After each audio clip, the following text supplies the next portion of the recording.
Okay, guys, so today is the last webinar on the nutrition workbook today. On the nutrition side of things, it's kind of a two-in-one lesson again. So the first lesson is on client consultation, and then the second lesson will be on nutritional consultation and goal setting.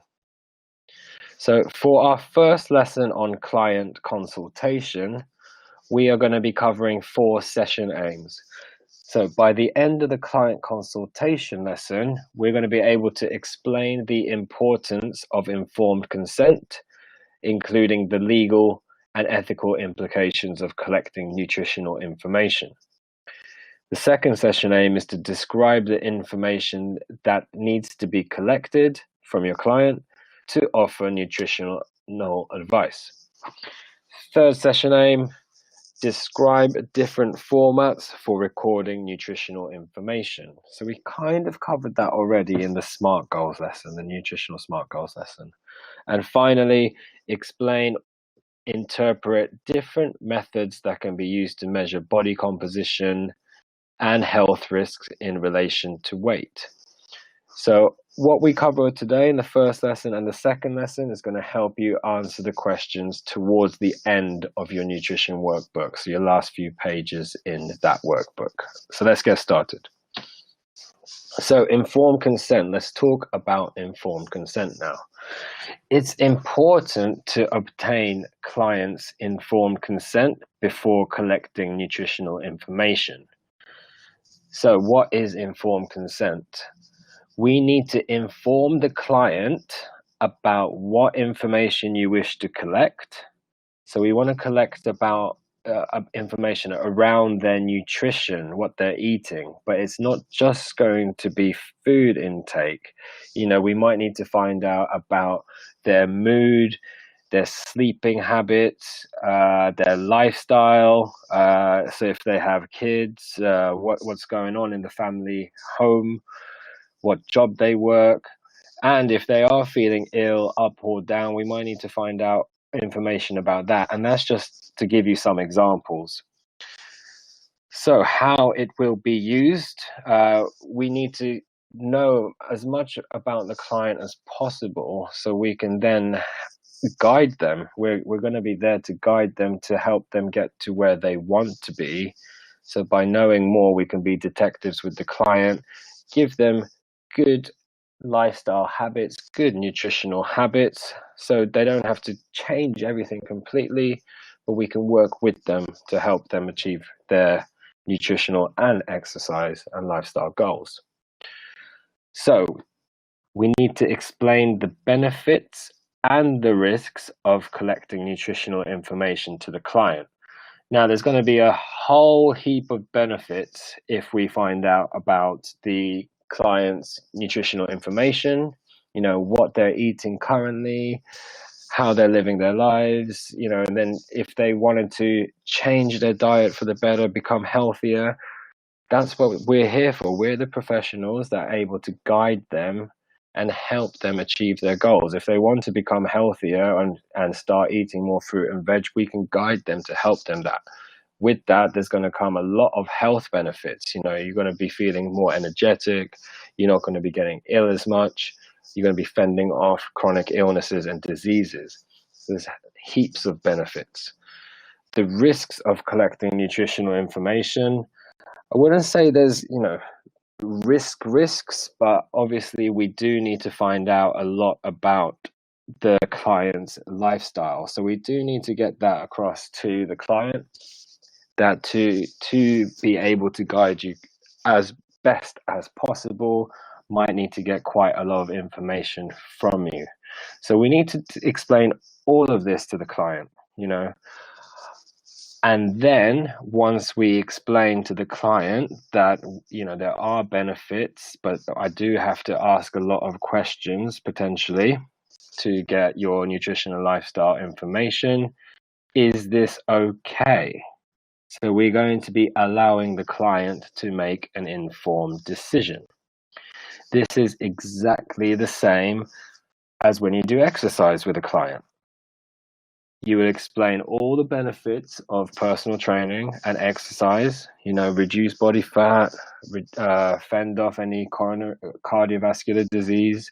We're going to be healthy, but there are, times where you will feel soreness in your muscles. If you're training people in the park, you have more likelihood of slipping or tripping over some rocks and twigs and the wet grass than you do in the treadmill. You have to explain this to the client. There is still a chance that you can roll your ankle in the park, but I will do my best to keep all of these possibilities down to a minimum. Is that okay? And then you allow the client to make an informed decision. So generally, as PTs, you would have your health questionnaire form, and then separately, you'll have an informed consent form, like a waiver form is the easiest way to put it. You can merge them together and have a 2-in-1 form, which might make things easier for you and the client also. So now let's talk about the legal and ethical implications. So kind of building up to how I mentioned it's a waiver form.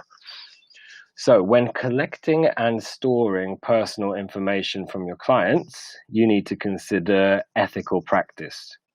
So the Data Protection Act, which is now the GDPR, shows that we have to protect data. So if you have client information, it has to be locked away and stored carefully. If you're working in a big box gym and you're going to keep your information there, you can't just leave it lying around. You should probably more than likely have a PT office where all the PTs will share this, and then maybe you have a drawer each, but they will have to have locks on it. If you're a self-employed PT working in parks and homes, then you can keep your client's information safe and stored securely in your home. Confidentiality. This means you must keep the data confidential. You should not share information about your clients to anyone. There's a fine line of speaking to other PTs that are more experienced and knowledgeable about you and saying, client X might have this, what do you think I can do to help them? And clearly saying the client's name, Joe Bloggs is 35 BMI, what can I do about this? Or worst case, just talking about them behind their back. So you must keep everything confidential. Be professional at the end of the day. Be professional. If you have your client's info, you're not going to be sharing that and you're going to be keeping it safe. Okay, so that's what you must do. Be professional, don't share client's info, and keep it safe. So what kind of sensitive issues might you come across when you are collecting client info? You might find out about their previous or maybe the current health problem. You might also find out about their previous or current dietary habits or beliefs. A simple thing like how much they weigh, their weight might be a sensitive issue, size, things like this. A lot of things will pop up that you might not think is sensitive, but it is for the client. This is why it's important to do your client consultations in a quiet space and make sure that the client feels secure and comfortable with the consultation process. If they've never met you before and you lock them into your PT consultation room, they might feel nervous about that. Maybe they will prefer to have an open chat in a quiet area of the gym.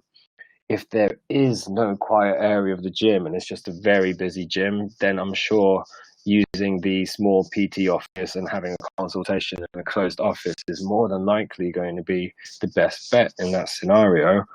And to be open, listen, and caring. Definitely, be open, keep your ear open, be a very good listener, and make sure you're reassuring them at all times. Now, the last sentence down here, the legality as a waiver form, bringing that back what I mentioned. A signed informed consent paperwork is evidence of duty of care in the case of any future legal claim against the instructor.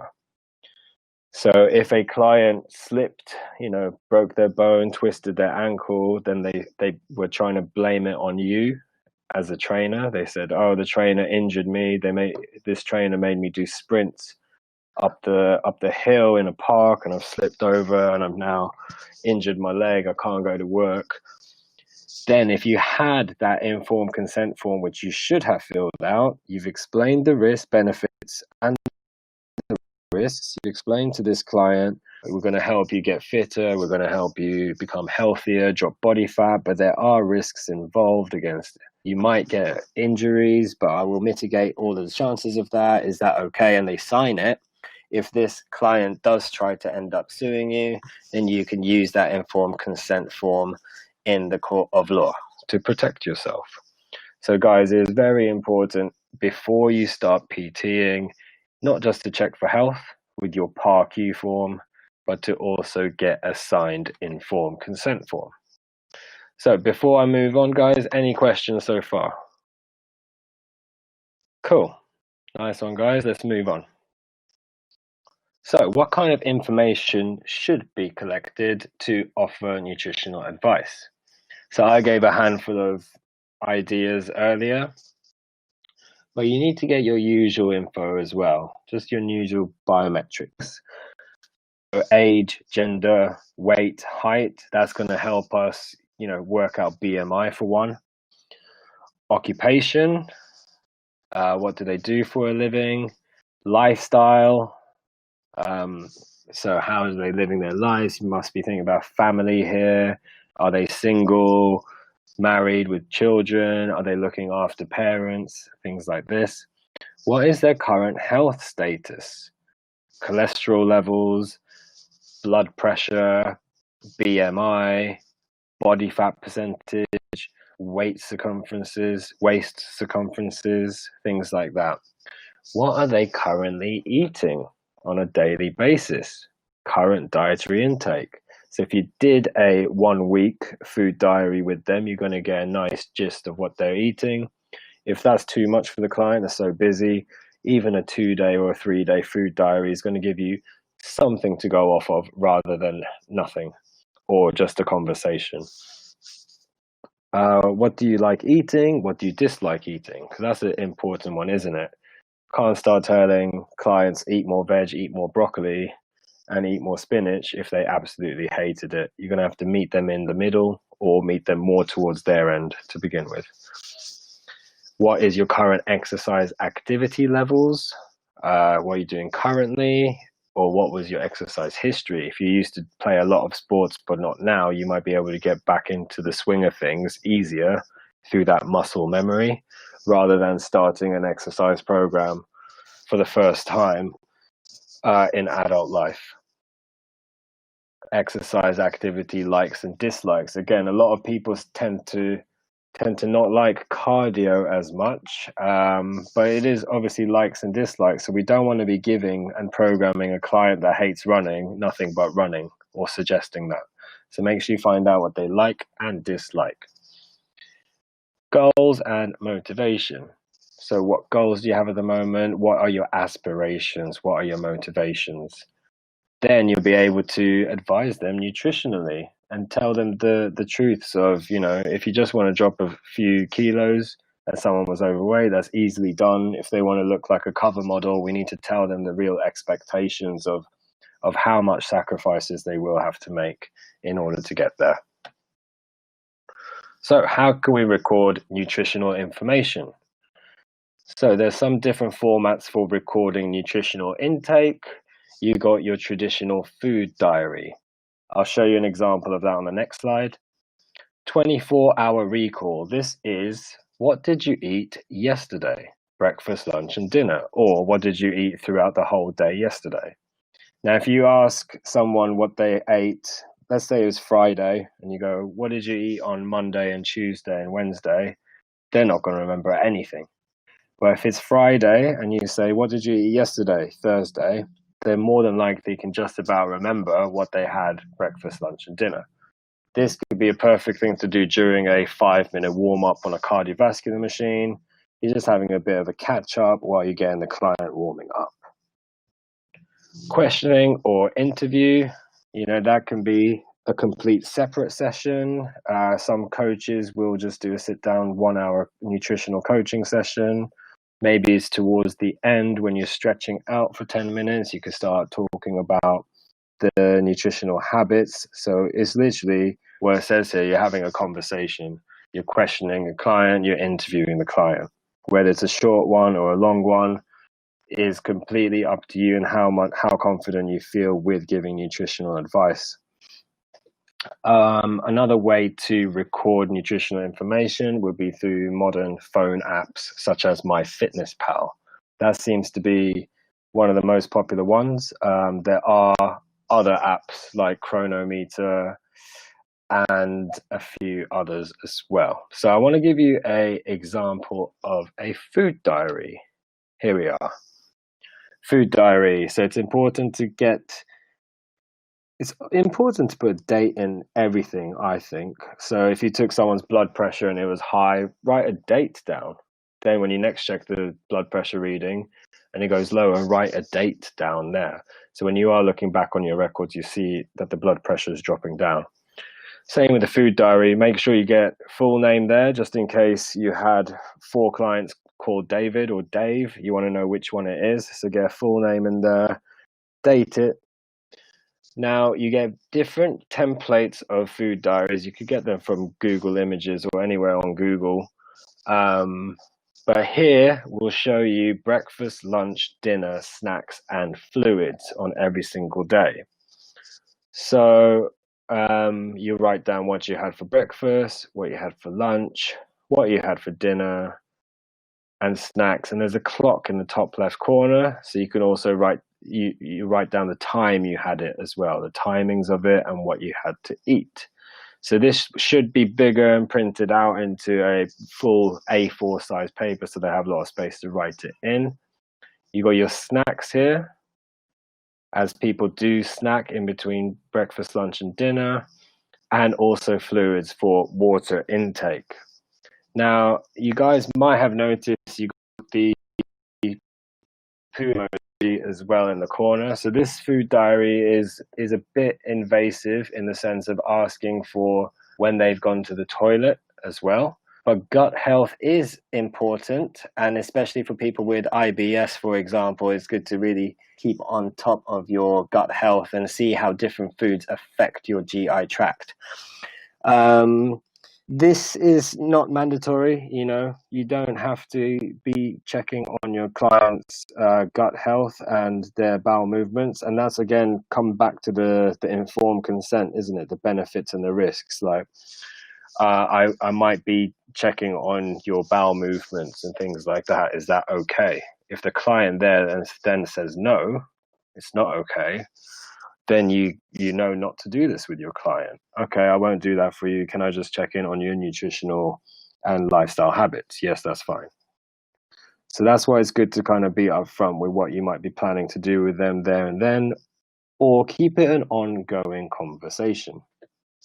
Okay, so if you are going to start introducing new things the client's not aware of, just keep asking for their consent. Now, just to add, usually I would suggest having a mood column as well. It could be straight after each food, breakfast, mood column. Instead of the poo emoji here, might be a mood emoji. Happy for, digested well, felt energetic. Could be sad for sad face, for upset stomach, things like that. So that's a simple way to do it, is like using emojis, but the more detail, the better. So to write down about HEC, hunger levels afterwards, energy levels afterwards, and craving levels afterwards could be a very good way to see how the foods are affecting your clients. Okay, that's just my 2 cents. Moving on now to measuring body compositions. So there's different ways to measure body composition. You've got your body mass index, which we've covered in a few webinars ago. you get your weight in kilos divided by your height in meters squared. It gives you a number. Between 18 to 26 is about average. When you hit over 30, you are now obese. Waist circumference, get a measuring tape, and you just go around your waist levels. Get that number. That's all it is. Waist to hip ratio, you get your waist circumference, the example above, and you get your hip circumference. So your waist is the thinnest part of underneath your ribs, and your hips are the widest part of your hips.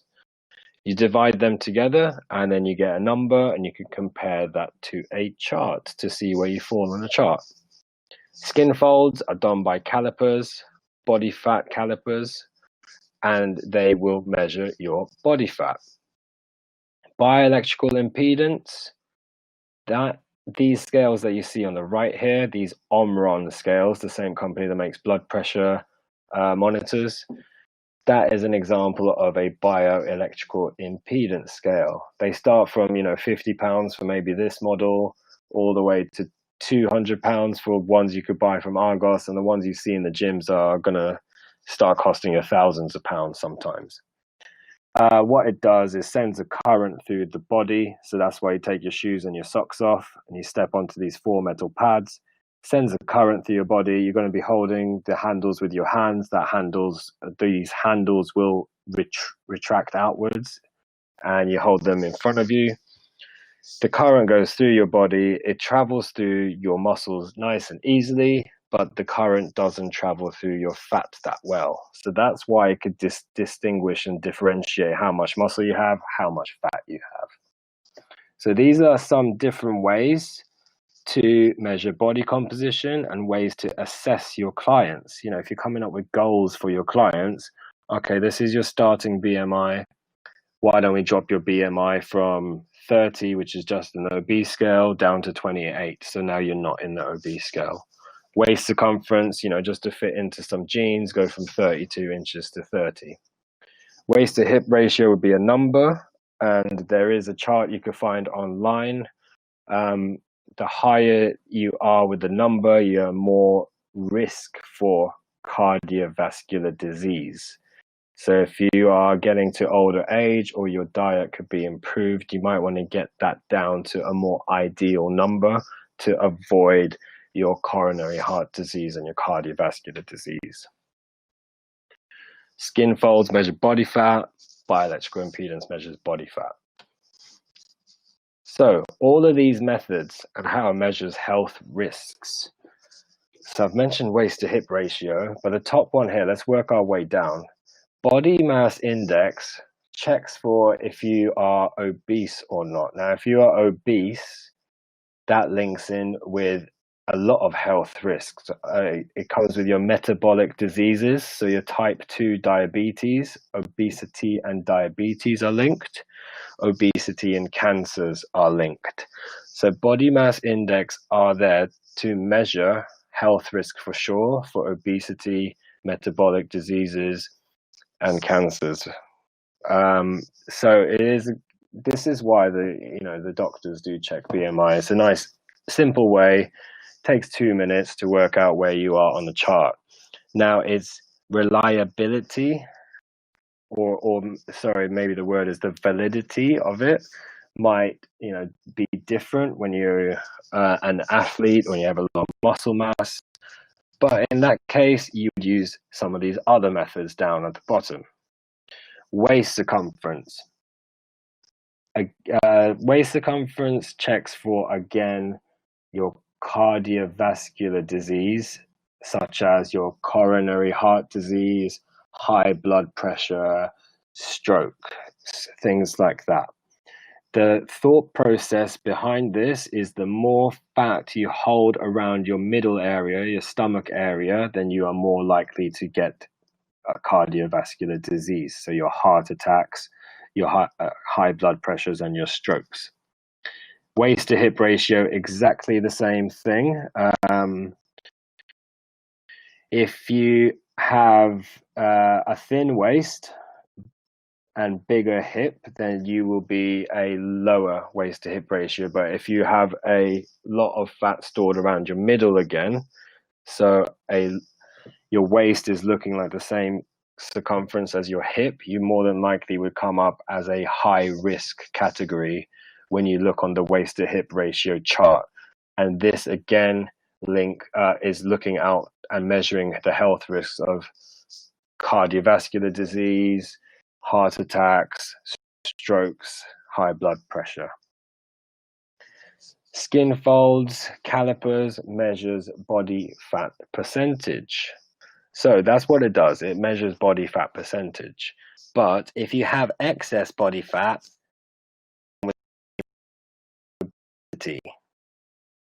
it's going to be checking for your metabolic diseases possibly, and diabetes possibly, and again, coronary heart disease and cardiovascular disease. Same again with bioelectrical impedance. It measures body fat, it measures muscle mass, water content, bones. But at the end of the day, too much body fat is again linked with all what we mentioned above, obesity and cardiovascular diseases. So please, in your workbooks for each of the methods, write down at least one health risks that it checks for, and quite a lot of them check for obesity and cardiovascular diseases, which would be your heart attacks and your strokes, for example. So that is the end of the first lesson. We explained the importance of informed consent because it can be used as a legal form in the court of law. It's a waiver form that is going to protect you as a personal trainer. This is why you need to get it completed before you start any sessions. The legal aspect of that is to keep it safe, follow the GDPR rules, the old data protection rules, keep it stored and locked safe. The ethical implication is to keep it confidential. Don't share that information to people that don't need to know it. Second, describe information that needs to be collected to offer nutritional advice. The more info, the merrier. Get your biometrics, your age, gender, height, weight, BMI, things like that, what they do for a living, their lifestyle, if they have any kids, what they're eating currently, and their likes and dislikes. How can we find out what they're eating? How can we record? What kind of formats are there for recording nutritional information? You got your 24-hour recall where you could just ask, what did you have yesterday? You got your food diaries, which ideally do a 7-day one, but if not, 3 days could be the next ideal point. Or you can use food apps to track, such as MyFitnessPal. And we just went through the different methods that can be used to measure body compositions. So you have your BMI, waist circumference, waist to hip ratio, skin fold calipers, and your bioelectrical impedance scales. Now they can all be used to measure body composition, and they will kind of give you a telltale picture of what kind of health risks you have in relation to your weight, also checking for obesity and cardiovascular diseases. Okay guys, so before I move on to the next lesson, any questions? Okay, thank you guys. So I will move on to nutrition, consultation, and goal setting. So this is the second lesson of today and our last lesson for the nutrition workbook. So at the end of this lesson, we will have 4 session aims. First one is to explain when people other than the client should be involved in nutritional goal setting. Then we're going to identify the barriers which may prevent clients from achieving their nutritional goals. Then explain how to apply basic motivational strategies to encourage healthy eating and prevent relapse. And finally, explain the need for reappraisal of clients' body composition and other relevant health parameters at agreed stages of the program. So let's get started. Other people who should be involved in goal setting. So you're the personal trainer, you've got your client, and you might have worked out some goals together with your client, but who can also help them achieve their goals, or who should be involved in the process of creating the goals? Maybe you're suggesting goals in the first place, and you want your client to then maybe speak to some of the people on the list here, and then you come back and confirm and secure that goal up. So if you need to refer your client to a dietitian, maybe they have a specific condition, allergic reaction or nutritional deficiency, you might have to send them to a dietitian. And working with the dietitian now, you could create a goal for the client. If the client had a carer, the carer is going to be with them a lot more than you as a personal trainer. Carers are very, very much close to 24/7. Well, a PT, if you're training 3 times a week, that's 3 hours in a week. So it would be much better to get the carer involved in goal setting and make sure the carer is on the same page as well. Some other examples you see here: GP, counselor, partners are a big one, isn't it? So if one of the if your client wanted to eat more veg and become a vegetarian, but the partner wanted to not do any of that, want to eat meat, that can really cause make it difficult to achieve that goal. So it's important to try and get the partner on the same page, or as close to the same page as possible. And similar examples, with other family members and friends, and possibly coaches if you're involved in a sport. So the coach knows what kind of goals you're going for, so they can adopt training sessions, or keep in mind that you might have a goal that goes with the sport, or maybe it's a goal that is a separate goal, complete separate goal from the sport. Okay, second session aim today, some kind of typical barriers we might have to achieving goals. So potential barriers, which you might have all heard before, is lack of time. So busy moms, have to be chasing their kids around all the time. Lack of time for shopping, preparing food. It's easier to get all the shopping done in one place rather than having to go to the market to get the fruit and veg, then this supermarket to get that, then that place to get that. Might be easier to just go one place. And preparing food, maybe the ready meals and the oven food is so much easier to just chuck into the oven than it is to be cooking and preparing healthy food. Lack of money, again, cheaper supermarkets, your Lidls, your Aldis, your Iceland might be easier to go to than your organic sections in your other more pricey supermarkets. Childcare is again a mixture of time and money, isn't it? If you can't get childcare, then you have less time to exercise and prepare food. Lack of motivation, lack of nutritional education, lack of support from family and friends.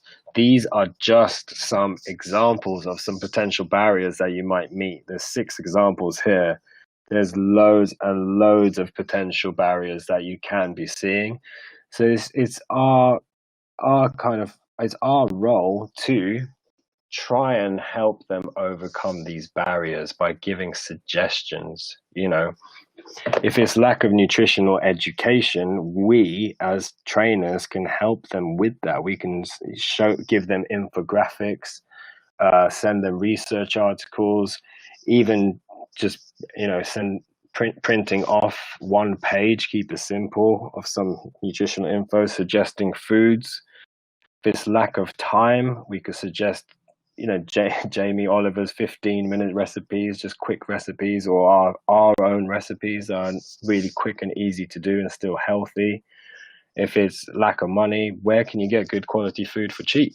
Generally, kind of food markets, not necessarily farmers markets. I found some of them are quite expensive, but your general food markets, you tend to be able to get bulky fruit and veg for quite cheap. So it's our job to try and help overcome these barriers and help them make their lives easier, is the simple way around it. We're here to make their lives easier. So some of the strategies to overcome the barriers: discuss with your client what would help them, not what you think. So again, it's guiding them get to where they want to be, not where you want them to be, guiding them to where they want to be. I've mentioned this before: provide resources, guidance, and support to the individual needs.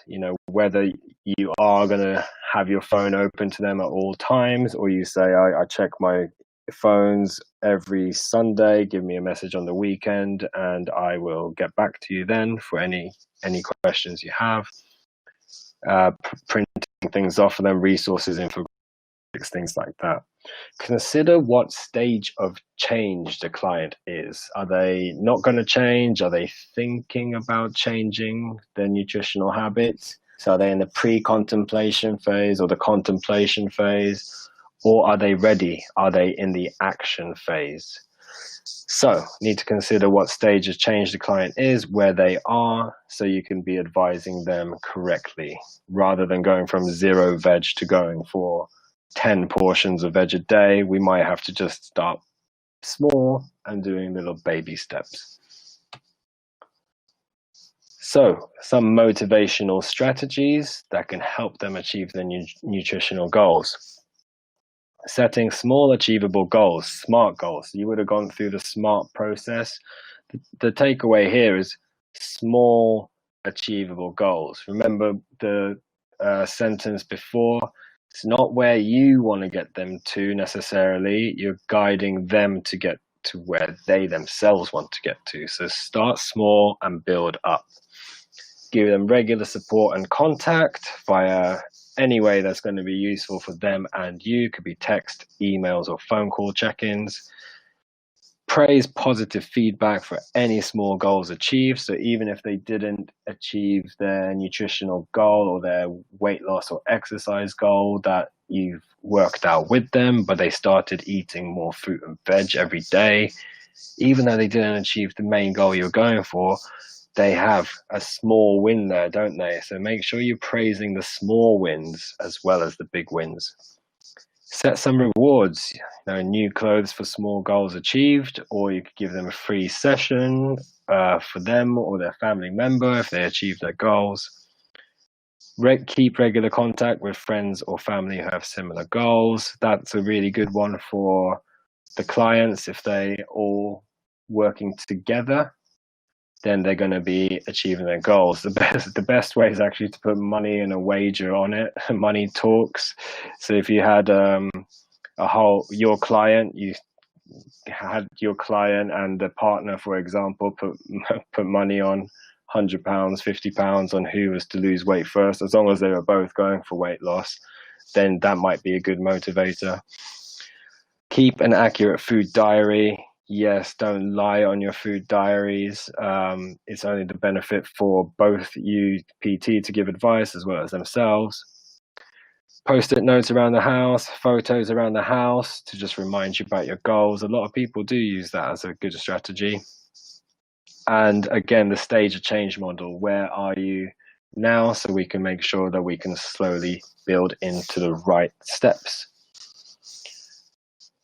Reappraisal of progress. So guys, why is it important to reappraise? So check in, basically. Why is it important to check in on the client's body composition, so their weight, their body fat, things like that, and other health parameters, blood pressure, BMI, at agreed stages of the program? So why is it important to check up on the clients at regular intervals? It's so we know they're on the right track, don't we? So you see the picture here, appraisal pointing here with an arrow going this way. So we know they're going on the right track. If you had a weight loss goal of 10 kilos over 6 months and you were to check in every month, then we'll be looking at nearly 2 kilos a month, something like that. Or just make it easy, 12 kilos in 6 months. That's 2 kilos a month, exactly. So if we check in every month, we need to be hopefully seeing the 2 kilos coming off every month. And if it wasn't, then we need to be finding out any reasons how we can help, what could be improved, give praise the small wins they've had to get there, and then just adjust and fine tune. Just keep checking in with your clients. These can be called appraisals, or you might see the term as assessments. It's just a simple weight checking could be an assessment. So you'll see that a lot. You need to know the starting point, you need to know the ending point, but we also need to do our checking in so we could get to the end point correctly. So if I hadn't mentioned these points, measure progress objectively. So the numbers don't lie. It's not how we feel. The numbers are the numbers. To check the effectiveness of the program, so it can be modified if necessary. So that could be your nutrition advice. It could be your exercise program, or if the best exercise program is the one the client's going to do. You can make an amazing 1 hour program, but they might never do it. You might give a 10-minute workout and you might not think that's amazing, but the client will do it. So the best program is the program the client will follow. And again, checking in, if they were losing 2 kilos a month, as they should be, in my example, is going to help motivate the client by showing what they have achieved and they are on the right track. So guys, that was the second lesson.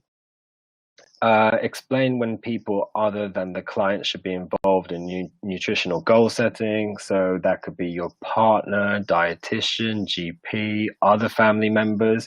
When you have a support team around you, then it's going to be much easier to achieve that goal. Or you might need to speak to the others involved to initially create that goal. Identify the barriers which may prevent clients from achieving their nutritional goals. Lack of time, lack of money, lack of education, lack of childcare. The usual ones will be popping up quite a lot. And it's for us to try and overcome these barriers and help them make their life as easy as possible.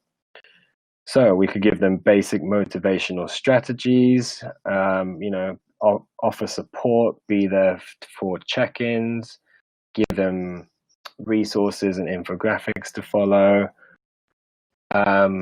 check-in meetings with them, interviewing them.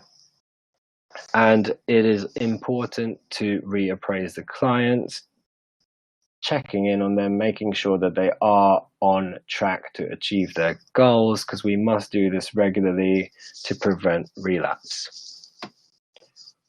So guys, that was the double lesson today on client consultation and nutritional consultation and goal setting. Are there any questions? So guys, let me know if there's any questions on that, because that is going to be the last nutrition lesson, the last nutrition webinar. Please do sign up for the next 4. We've got 4 more webinars left. They're all going to revolve around the level 3 learner record. Starting from page 18 onwards, we're going to be doing the 8-week overview. But before we start the 8-week overview, we're going to cover advanced CV methods first. Then we're going to cover advanced resistance methods. And then by doing those webinars, you're going to be able to choose which ones you want to go for.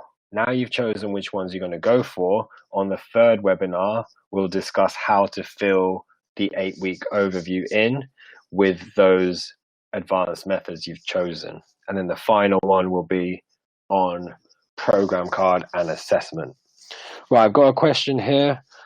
Bioelectrical scales are used to check body fat and muscle mass to look out for metabolic diseases and CV diseases. Is that right? So simply put, The bioelectrical scales are used to check your body fat, your muscle mass, your water content, and your bone content. That's what it's there for. It's simply like a robot. It's going to check out body fat, muscle mass, bones, bone content, water content. But if we now kind of go off of that, does this check for any health risk? We can get that body fat percentage and compare that with the body fat norms chart. So I've kind of verbally said the body fat norms chart out. We said that women are very, very lean with body fat of percentage of 14 to 20. And I believe it was your 35% upwards is above average. So using these bioelectrical scales, you took the reading and now the body fat percentage said 35% body fat, 40% body fat. We can compare that to body fat ideals and we know that that is well above average.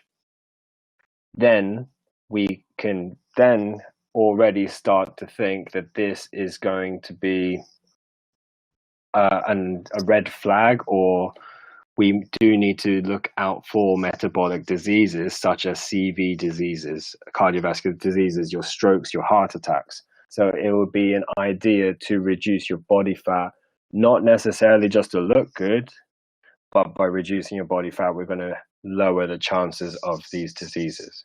So I hope that makes sense there. Yes, it simply checks for these things, but with certain readings, it's going to be a red flag for health conditions also. Any other questions, guys?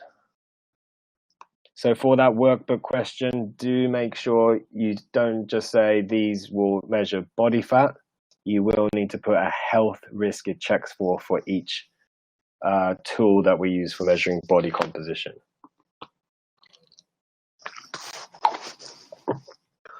So guys, you know where to get me. Email me with a matt@educatefitness.co.uk and I'll be checking my emails tomorrow. So any questions, just hit me up and I'll reply to you tomorrow.